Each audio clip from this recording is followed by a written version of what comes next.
Gram panchayat राज मोहम्मदपुर के जितना भी हमार सामान्य जनता बा, मुन्ना भैया के तरफ से सब कोई के नमस्कार प्रणाम बा।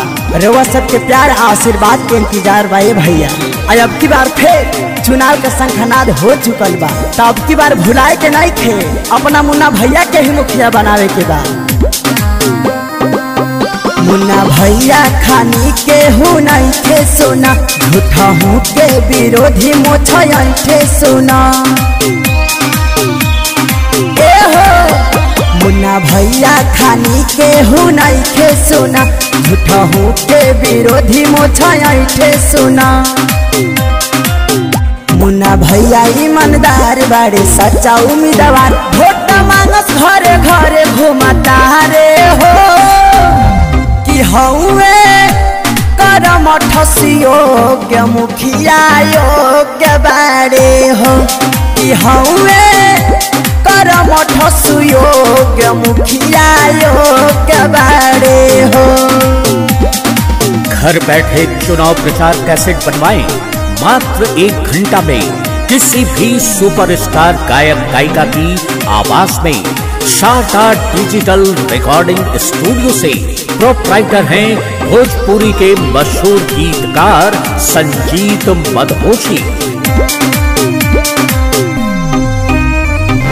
ये चाची ये भैया भाभी करी लो इनके सपोर्ट, वोट मुन्ना भैया के दिलो कि मन में संकल्प लीलो। अर्जी काली स्वीकार सुनी हमारो पुकार, खड़ा बाड़े रउए लोग के सहारे हो कि हौवे करम ठसियोग्य मुखिया योग्य बाड़े हो कि हौवे करम ठसियोग्य मुखिया योग्य बाड़े हो।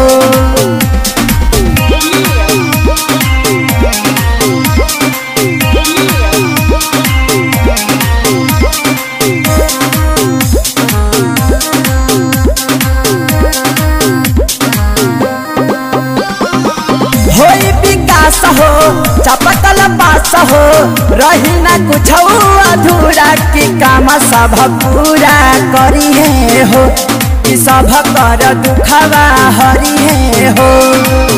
नहीं सोची जाता बात धदी माथावा पहाड़, खड़ा बड़े के रउए दुआरे हो कि हौवे करम ठसियोग्य मुखिया योग्य बाड़े हो कि हौवे करम ठसियोग्य मुखिया योग्य बाड़े हो।